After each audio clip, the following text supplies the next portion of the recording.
Hai Sobat Bersinar, selamat datang di podcast Mobile BNNP Kalimantan Selatan bersama saya Rizky Salihin selaku penyuluh narkoba ahli pertama BNNP Kalimantan Selatan. Di hadapan saya sekarang narasumber kita yaitu yang kita muliakan yang terhormat Al-Mukarram Guru Saifuddin Ansori atau yang biasa dikenal Guru Udin.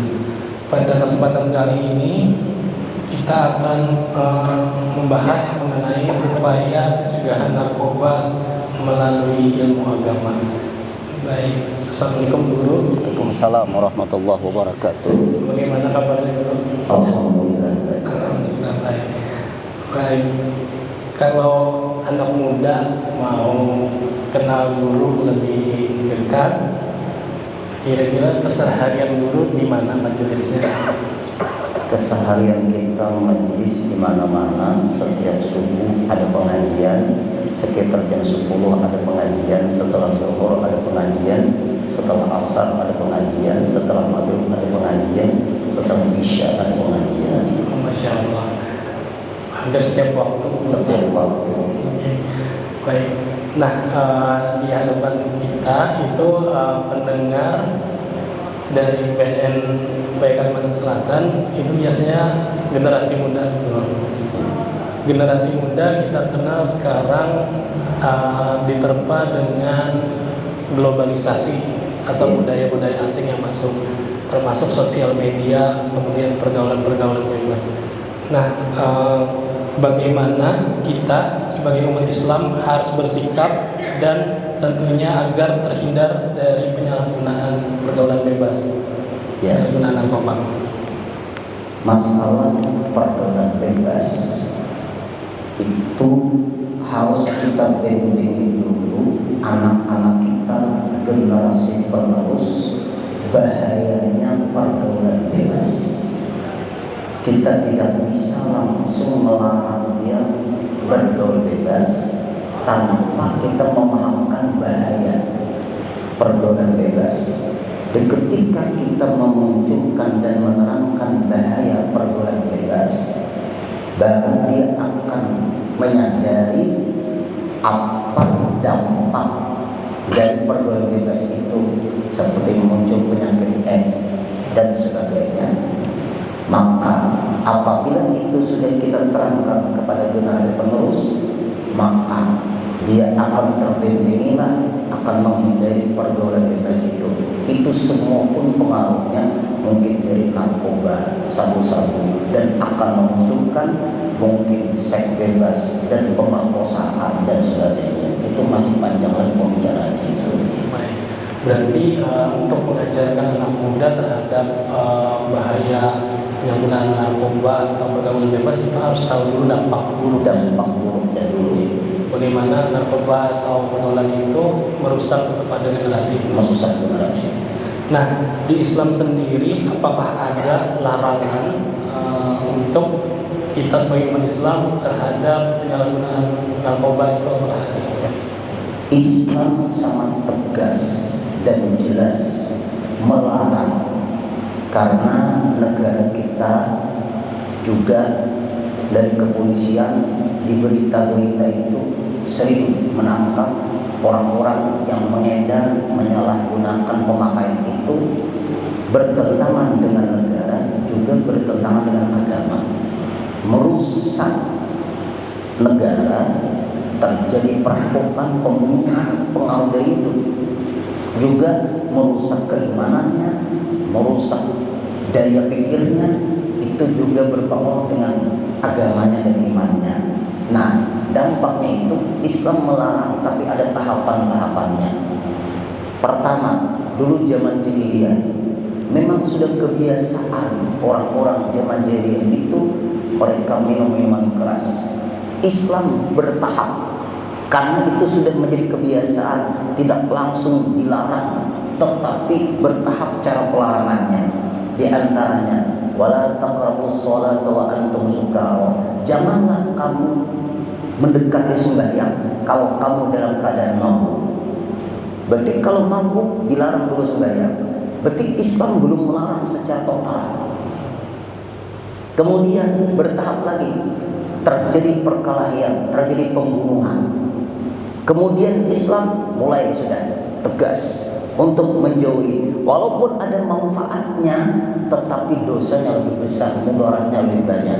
Andai kata ada manfaatnya minum-minuman keras, kata orang menghangatkan badan, tapi dampak negatifnya lebih besar daripada dampak positifnya, maka Islam pun mulai sudah menjauhkan. Yang terakhir tegas turun ayat lagi, innamal khamru wal maisiru wal ansab wal azlamu rijsun min amali syaitan fajtanibu la'allakum tuflihun.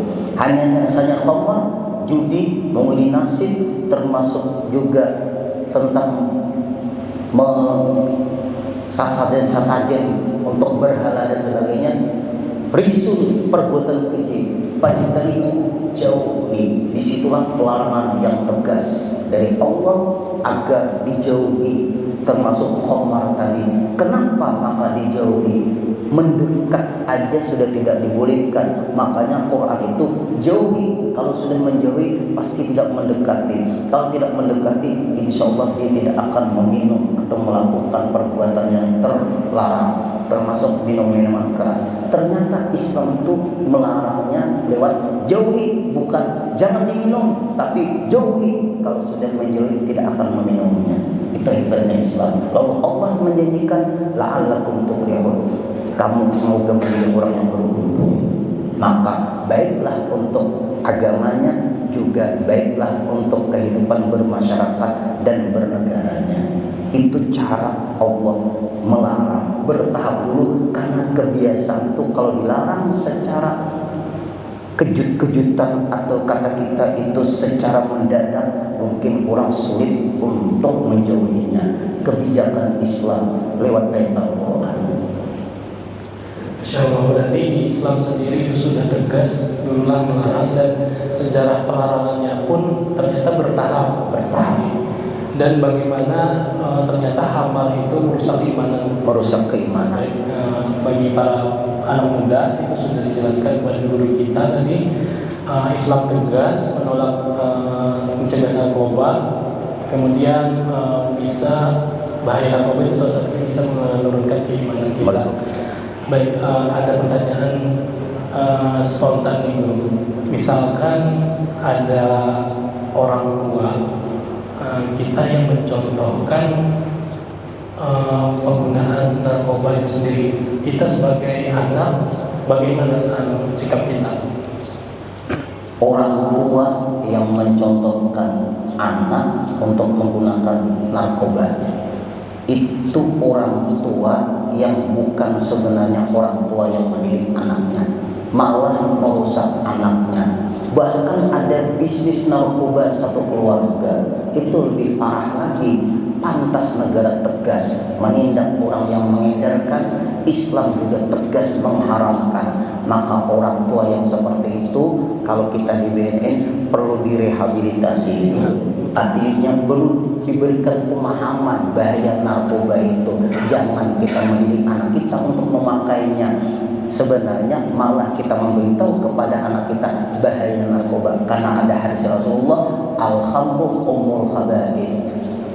Khamar itu, narkoba itu dan sejenisnya itu adalah ibunya segala kejahatan. Pembunuhan karena narkoba, pemerkosaan karena narkoba, perampokan karena narkoba, menghalalkan segala cara yang terjadi kriminal itu semuanya karena narkoba. Pantas negara kita tegas, didukung juga karena agama kita juga tegas. Berarti orang yang menangkap itu menjalankan agamanya, menyelamatkan negaranya. Luar biasa dari para petugas BNN, pahalanya luar biasa untuk amal jariah dunia akhiratnya. Iya, terima kasih guru. Berarti bagi para orang tua ini jangan sekali-kali kita mencontohkan hal yang buruk, apalagi menjerumuskan anak-anak kita ke dalam lubang hitam narkoba. Baik, di zaman Rasulullah sendiri untuk khamar itu tadi sudah dulu jelaskan bahwa itu dilarang secara bertahap. Nah, apakah ada kiat-kiat atau langkah-langkah Rasulullah menindak orang-orang yang ada di zamannya untuk memerangi narkoba? Ya, Rasulullah Shallallahu Alaihi Wasallam, beliau adalah orang yang menjadi rahmatan lil alamin. Cara Rasulullah ketika memberitahukan kepada para sahabat tentang bahaya khamar, Rasulullah mengatakan ini dampaknya begini. Bahkan Rasul mengatakan kullu khamrin muskirun, tiap-tiap khamar itu memabukkan. Wa kullu muskirin haramun, setiap yang memabukkan hukumnya haram. Di ketika Rasulullah sudah menyampaikan keharamannya mabuk tadi, zaman Rasulullah namanya khamar, zaman kita macam-macam namanya. Sampai sekarang nih yang viral yang baru-baru itu kecubung, masuk semua juga. Khamar, sekarang kita sih narkoba